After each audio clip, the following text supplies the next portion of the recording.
And yeah, welcome to the Dev Meetup November. And it's the second weekend, second Saturday. And so I will go through the things what we're going to talk about this now. I don't want to steal too much time of you, but it's important that everybody of you is informed what's going on, what we're doing, and it's a lot of things going on. So I'm going through with the ongoing development activities, what we have achieved since last meetup in October, and of course the planned ones. Then there will be NFT Portal Preview, and I would like to have more open discussion for people, like making questions, technical questions mainly, and we can have an open discussion here. Yeah, that's the thing, the way that should be.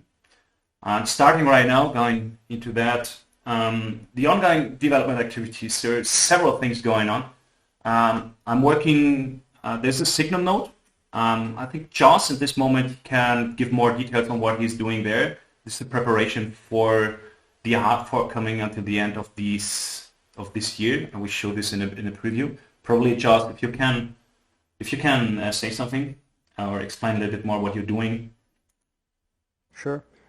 Welcome all. We're working on this next upgrade already, and what we have in mind is to extend our token support in what we are calling smart tokens.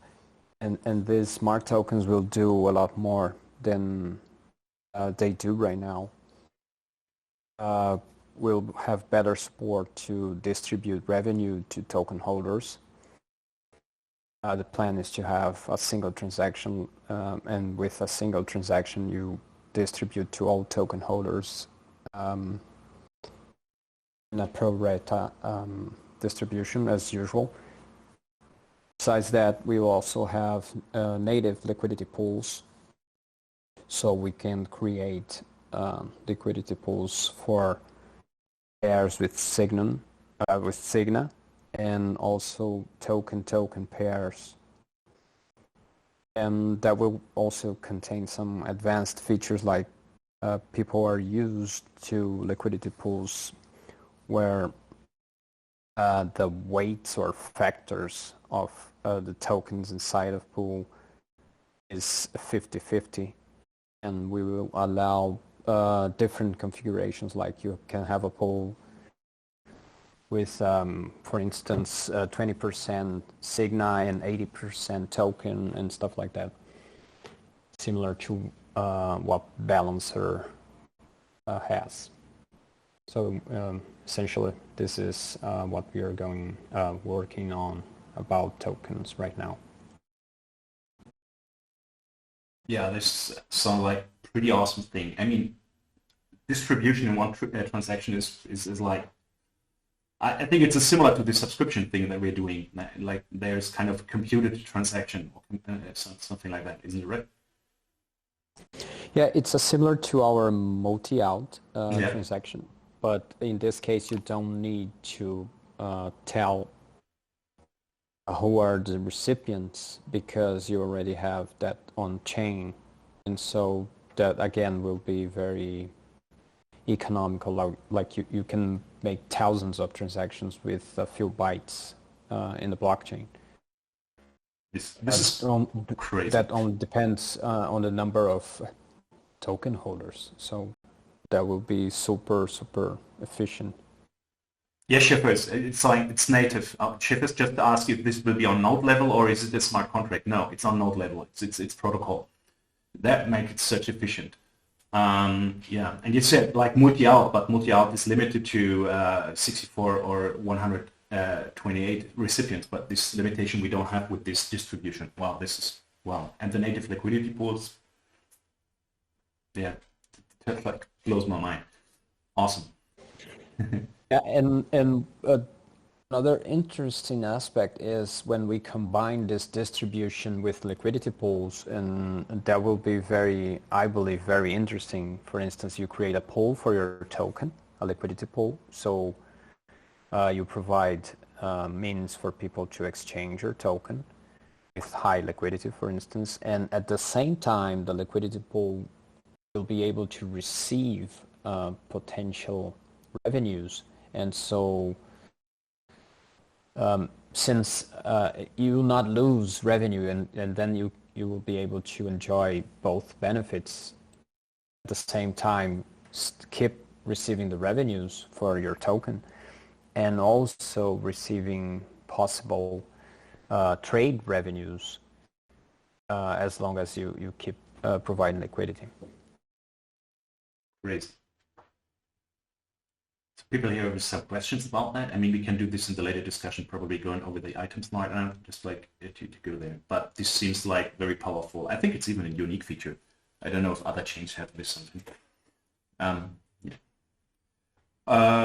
Next, other things is like continuous improvement of the Phoenix wallet. The fee component, there were kind of complaints about that, even together with the new fee regime. There is a high priority item that I need to bring out, but there will be more an easier fee component, less confusing. iOS version is in the making, I say that. I need to open a developer account for myself. I just opened a company and doing that stuff. So it should be, I don't know how long it takes. Apple is kind of complicated. Recently I got the MacBook, so for all the people who are waiting for an iOS version of the mobile wallet, there's light at the end of the tunnel, so we can really going on that once. But there is something that is really important to say, and this is what the next point here is, that the NFT portal development is in full force. It's working. So we are working heavily on the front end part and on the back end in parallel. That means there are kind of preparations from the back end part already on the like querying service. So we are not like iterating over the blockchain directly. There will be kind of an intermediate process snapshot, and such that the portal does not hammer all the nodes. So the nodes are all backed, and they won't suffer. This is important for the node operators, and we do this with a dedicated node from our side.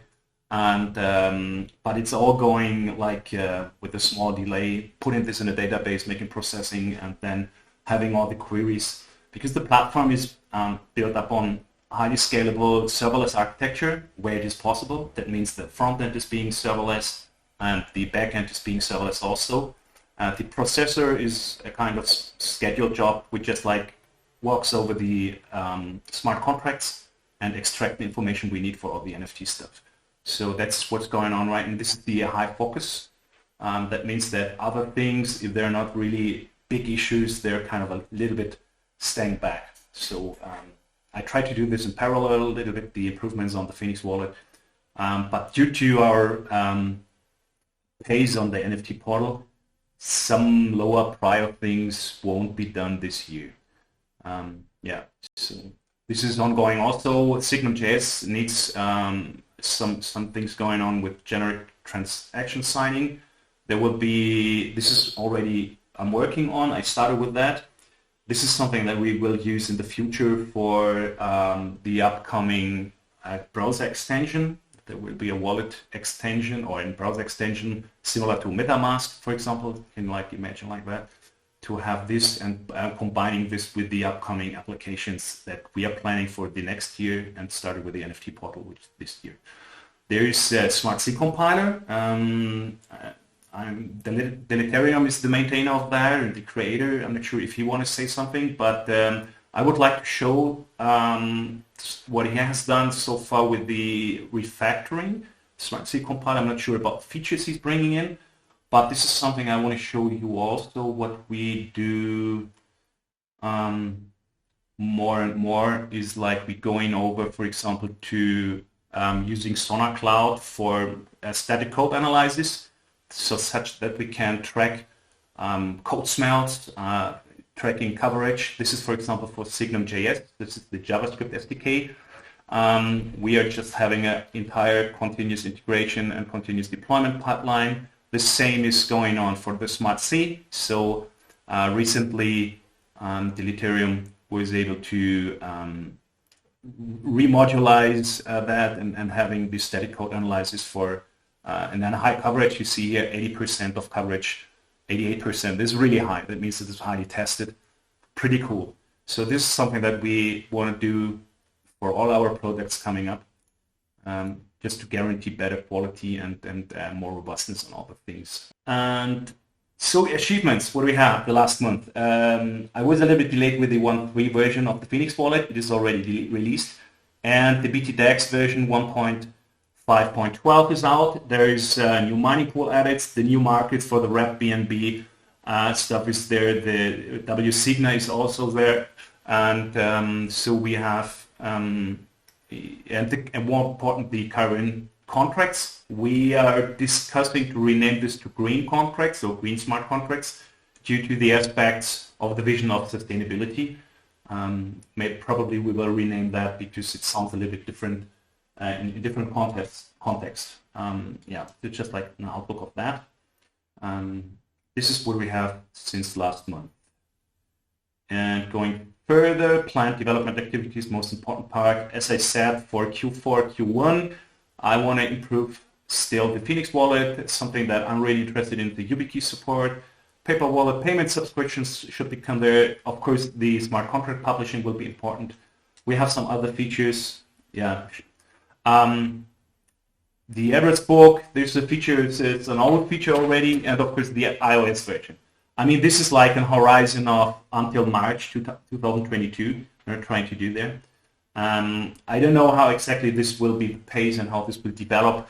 With all the things that are upcoming, with the tokenomics we are bringing into, this will be highly dynamic. It can be managed, but this is what I plan to do for the Phoenix wallet. As I mentioned, something very big, I think so, will be the browser extension wallet. So this will be insane, I think so. This will be a very important extension to our entire ecosystem, because then it's much, I mean, it should be easier for the users. They're coming from other platforms and just like better to orient how they deal with the things. So we are orienting towards what MetaMask is doing or other extension-like wallets. Interesting. So this is planned even for Q4. As you see, there are kind of overlaps in the development, and I need to prioritize it, and the browser extension wallet is more important than the Phoenix wallet. Furthermore, Signum JS, this needs more documentation, more tutorials, better stuff, because other people, developers, I figure that out, that they often struggle how to use.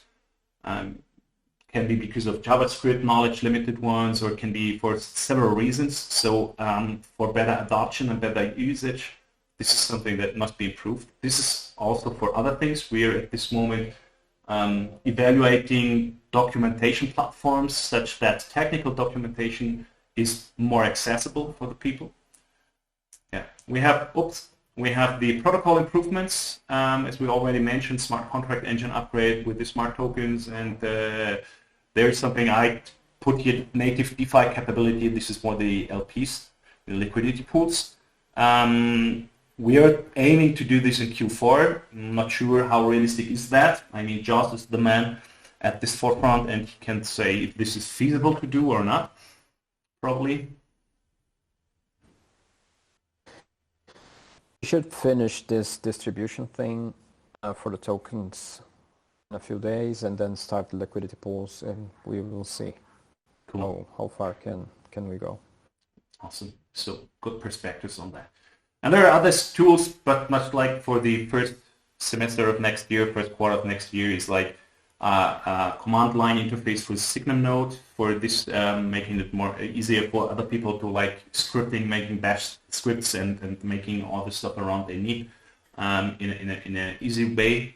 Let's see how this works out. There's something even, I'm not sure if this really will enter, but I plan to do this, is the Smart J CLI. This is just a compiler on the command line interface. I'm not sure if we still need that. We have this entire setup from Smart C, which is like parallel product on that. But we want to make in general smart contract development and even compilation and publishing as easy as possible. This is something, it's a minor thing, but I think it's nice to have. So, do we have questions so far until now? If not, then I would go towards the NFT Portal Preview. Questions so far?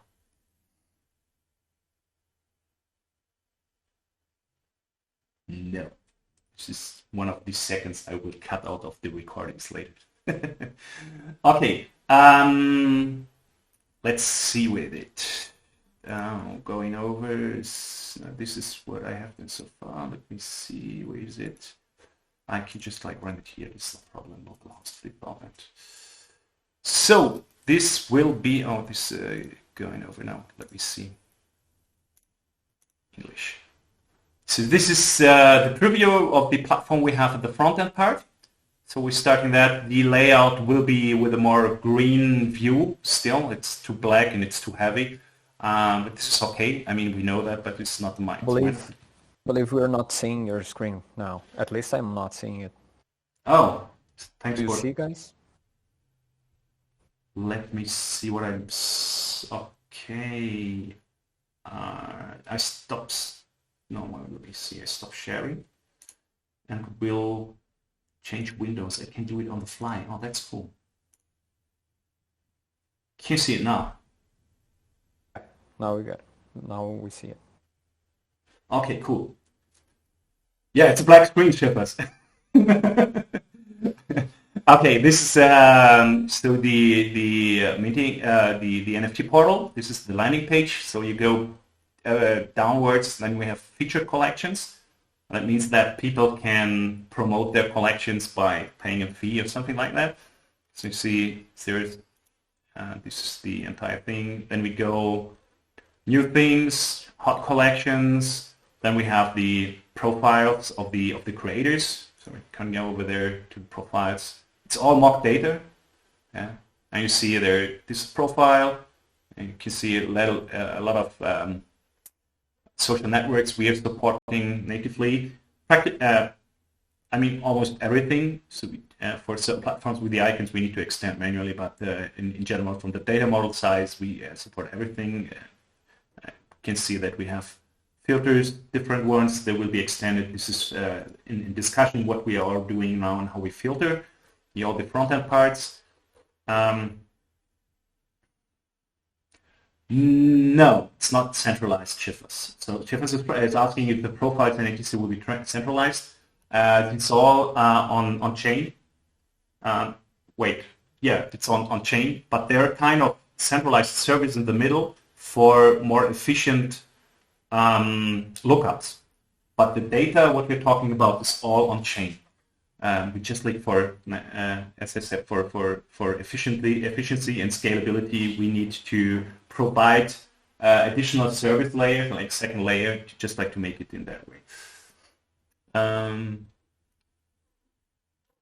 The only thing I remember on the feature ones is that if you have a verified creator, this is done by a central instance, because we don't know how to verify at this moment the people in a decentralized manner. It's like using kind of Twitter account and then certain verification tweets.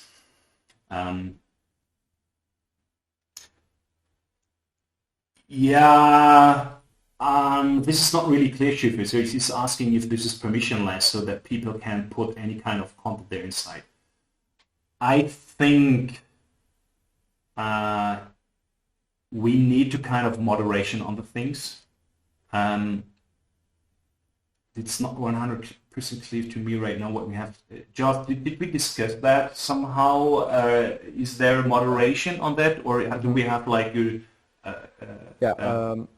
platform is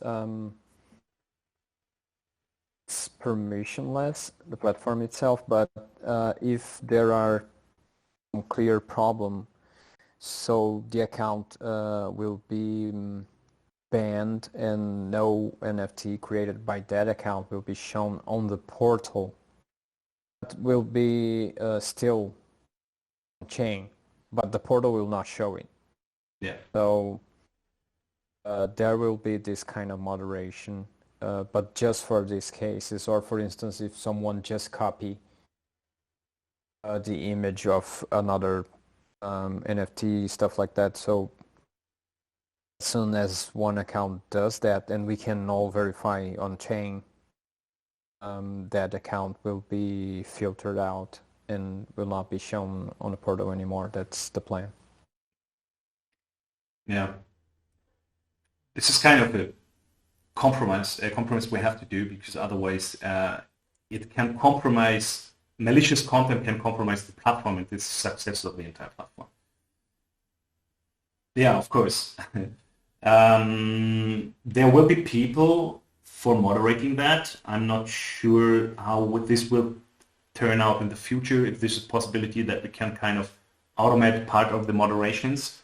I'm thinking of kind of that having the community itself that like starts, or people who use it, not the community, but the users itself, start probably like blaming other creators or collections or whatever, but this has also potential for malicious attacks. This is not 100% clear, but we have the possibility to ban, as we said, and they will be filtered out. This needs to be evolved as long in the way how we see how it is being used in the platform. I think we should this being as liberal as possible, but if it starts to harm the platform, we need to take action and try to figure out how we can deal with the best way. Yeah, exactly. No need to overcomplicate that. Exactly. So what we have here, just like showing some features, we have a marketplace where you can like looking for and searching by prices, by status, and more things. There will be kind of attributes that you can assign to your tokens, like saying, oh, this is a nature image with a sea or lake, and this is, for example, I don't know, an ape or a pirate which has a pizza on his head, something like these crazy things that are going on. This is what we're doing.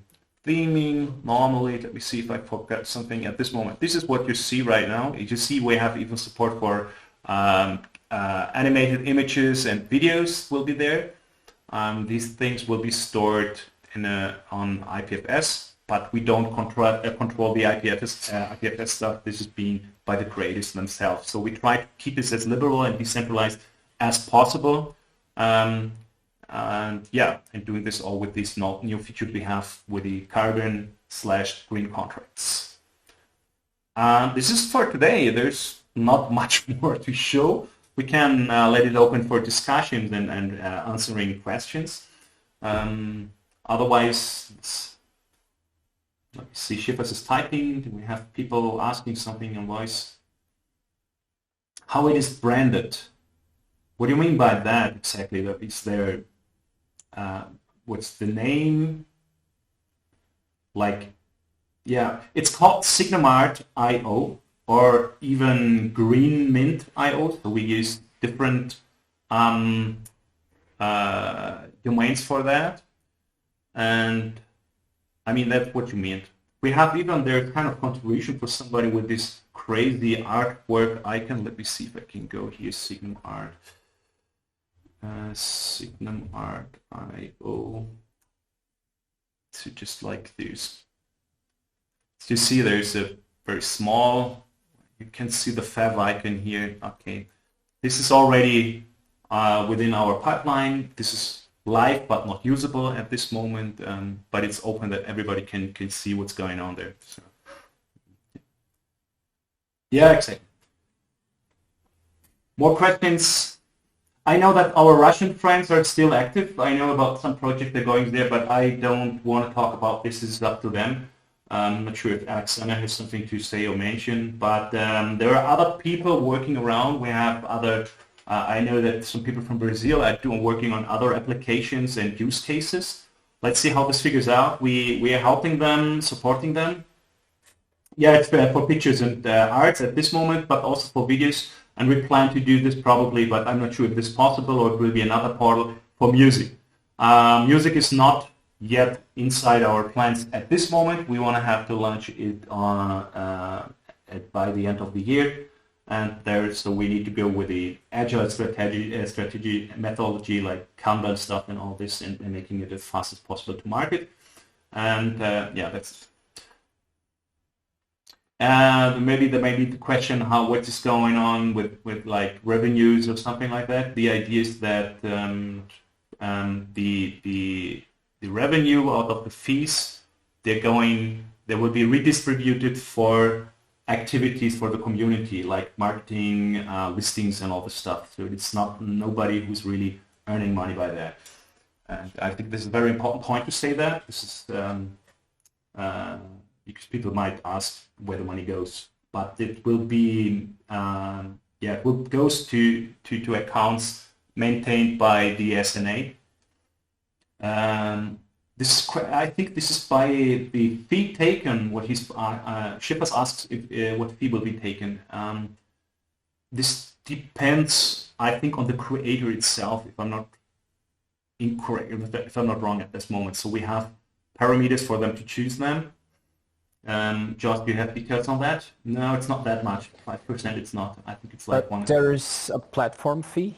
That needs to be decided, but similar to other projects. And there is the royalties fee that the creator sets when creates the NFT, and there is a limit for that. You can choose your royalties fee, and so every time your NFT is sold or goes on auction and it finishes going to someone else, there is this royalties fee that the creator gets for life.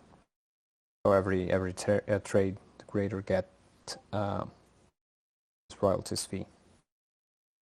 Yeah. Let me just see more questions. Yeah, very cool. Nivok saying 15-20%. It's not that much, if I'm not wrong. I mean, the royalties fee, and for our platform, we have to decide. But it should not be absurd. I mean, it should be accessible for the people and should be interesting for people. Yeah. I believe the platform fee will be way less than that. Yeah. But the royalties fee probably in that range from 10 to 20. I don't really know. Yeah. It's usual. Okay, Nivok is saying that he's getting charged on another platform, and he said we should do better. We do. Yeah. What else? Oh, there's a question from Paul. He's asking me about the address contract. Let me see. He's writing something. Phoenix Wallet Android. Phoenix contacts like Classic Wallet. When? Yeah, because of the focus, the features, new features for Phoenix Wallet will be a little bit postponed due to the efforts on the NFT platform. But I plan to do the contacts for Q1 next year. Yeah.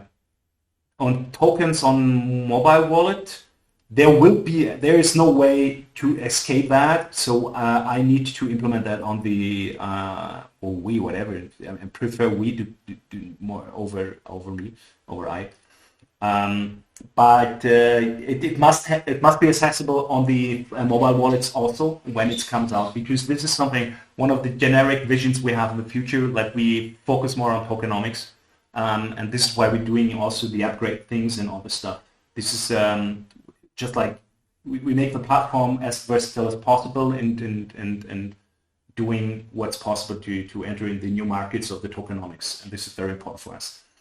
NFTs. Will node operators get some of the fees, or will that go to miners?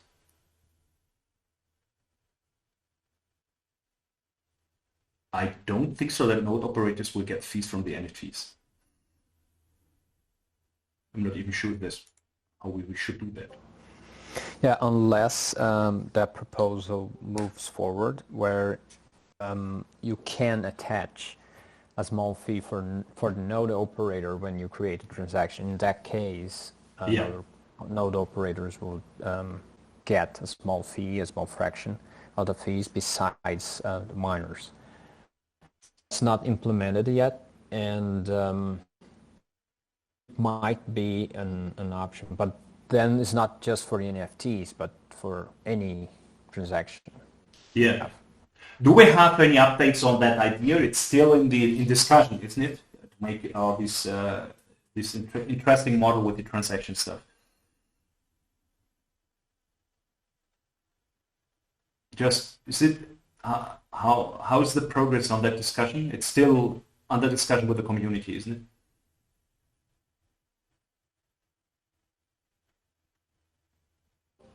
Yeah, it was suggested and there was a small discussion about this having an optional fee for node operators when you send a transaction. Mm-hmm. Yeah.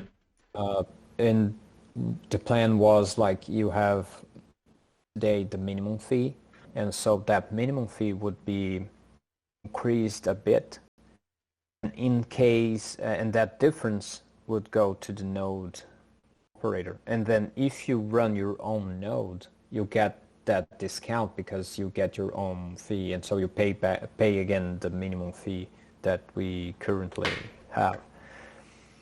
So that was the proposal. But when we discussed that, I don't think people actually got idea, which is like fees would keep the same and you can get a discount if you run your own node. If you don't want to run your own node and rely on an external node, so you would pay a little bit extra. And this difference would go to the node operator. And then we again have some incentive for people to run their own node since they get a discount on every transaction in that case. Yeah. So ongoing discussion. So no horizon, no idea if this will be implemented, but sounds like an interesting model for sure. Yeah. What about last half work? All is good, Schiffers. Yes, seamless, no issues at all. As seamless as always. Good work by Joss and the entire community in supporting that. And even, I mean, the update speed of the nodes within the entire community was insane. I mean, wow, it's really cool. So we have full support by everybody almost. It is like, this is astonishing. This is something that really stoked me. I'm really, wow. About the question about the node operator's fee, the idea was to have something very small and to take the opportunity to make the minimum fee more user friendly, because we have that 0.00735, and so we would go to 0.001. It's more user friendly as a minimum fee, and so that difference would be the node operator fee. So we get round number, yeah. So node operators with high usage of their nodes would benefit from that. That's the entire idea. I think so. Yeah.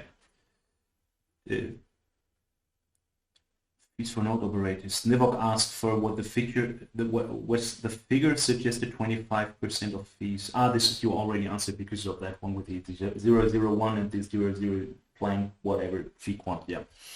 Okay. Paul Schiffer's typing. Let me see.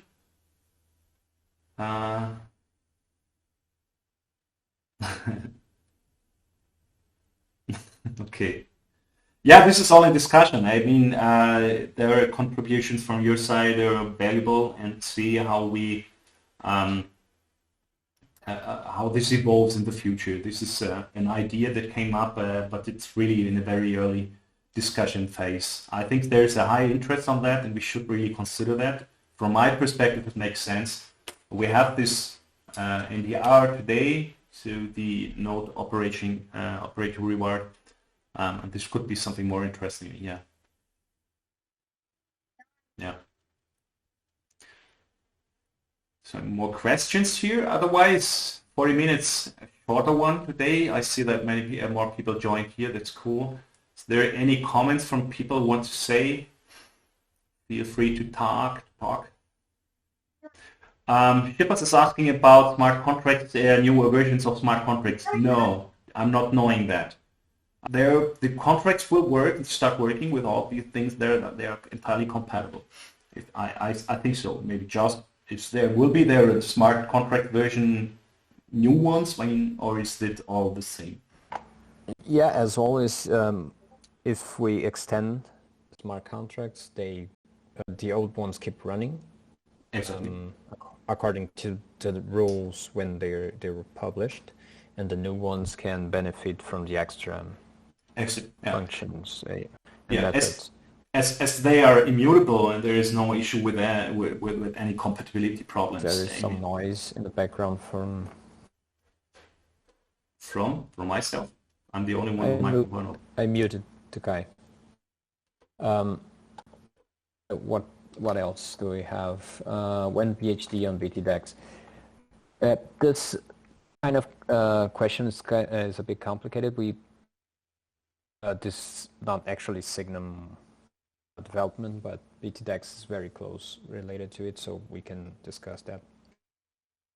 Also, in the same subject, it would be nice to have some tokens that come already the BTDEX distribution, so we don't have to add the tokens.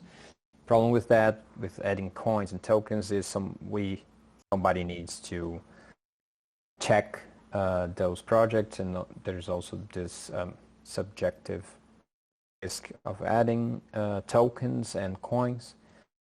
And maybe one solution which would be good for TRT holders is okay, as long as the project has a page and explains what they're doing, we can add token or coin as long as the people suggesting burn a given amount of TRT. That's one idea. And so we don't need to make these discussions, and if people want that introduced, you just need to burn a given amount.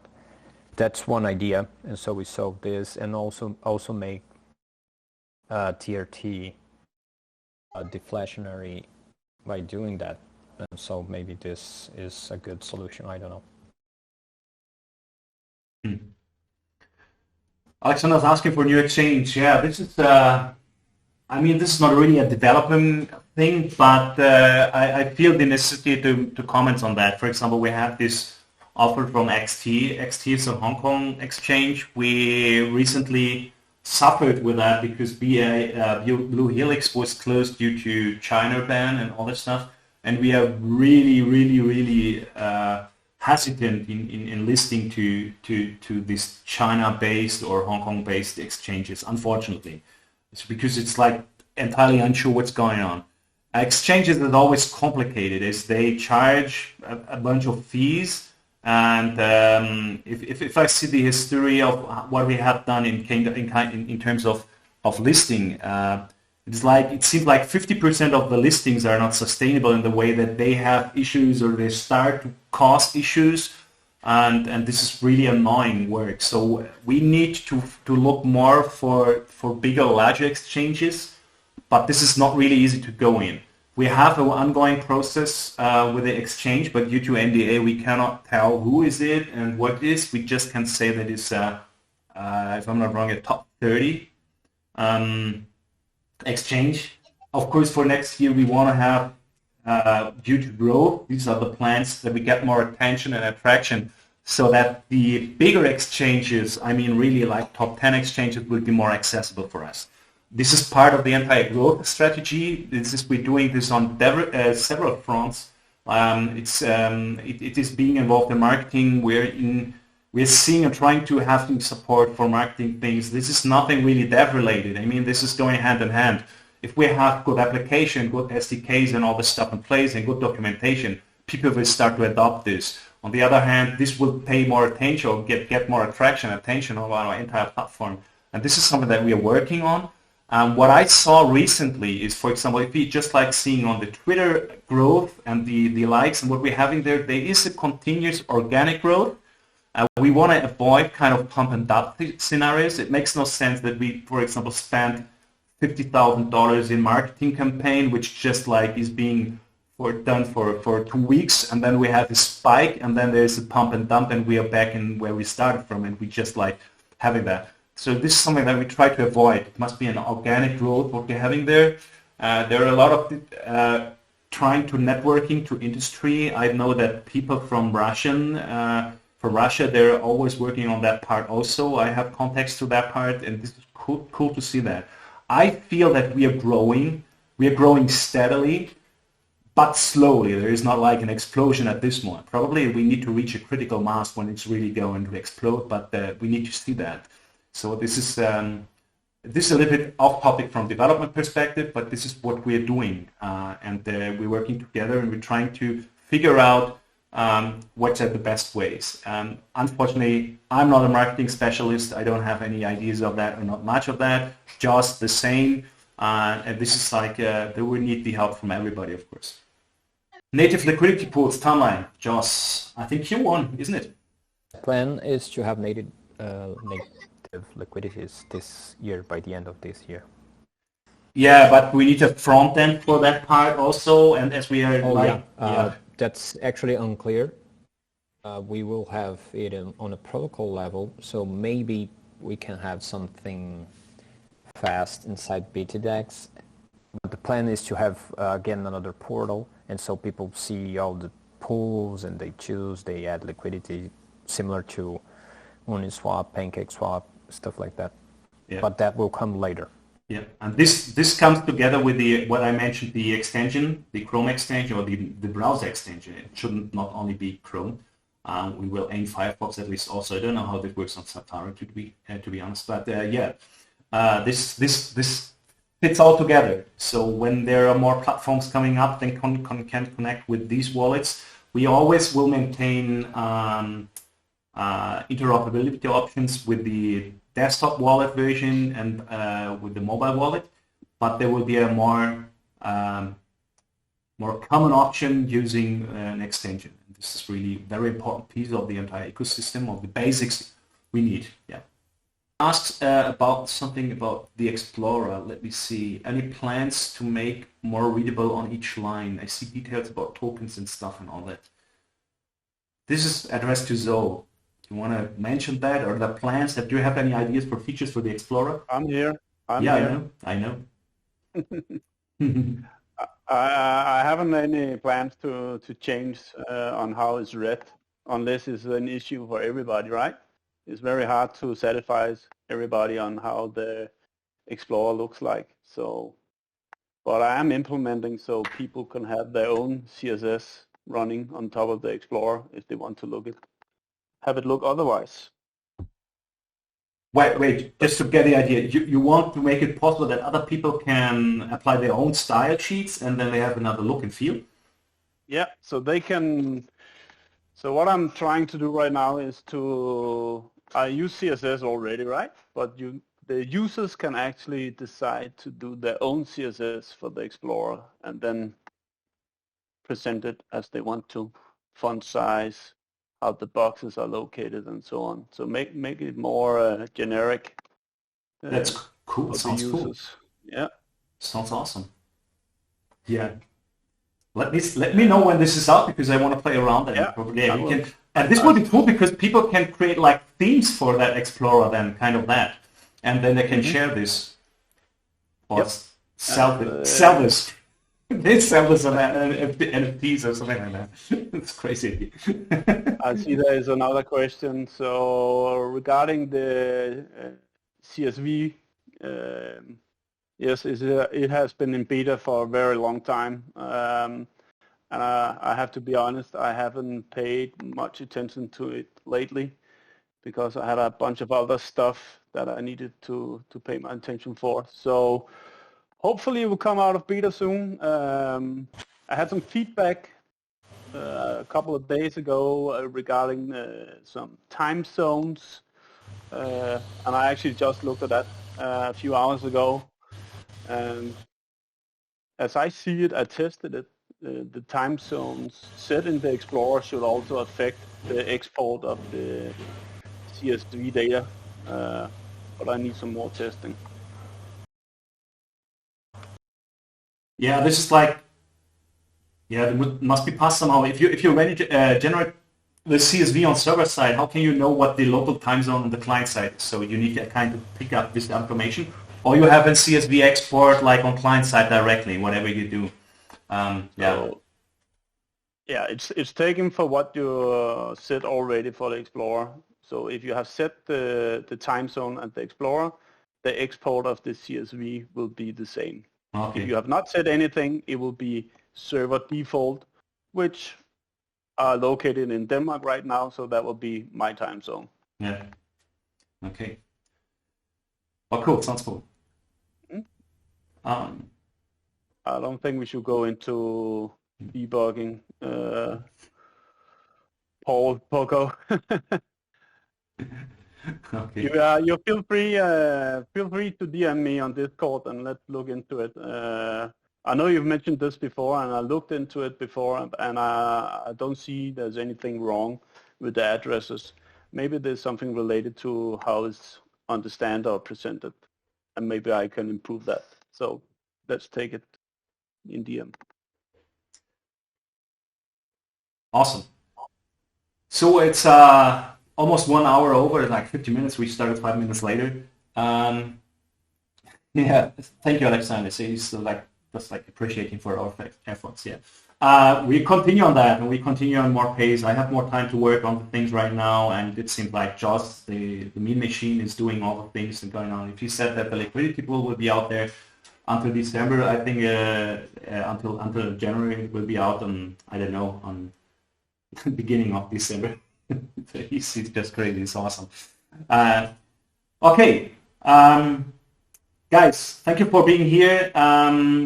There will be the next week up in 1 month, probably the first Saturday next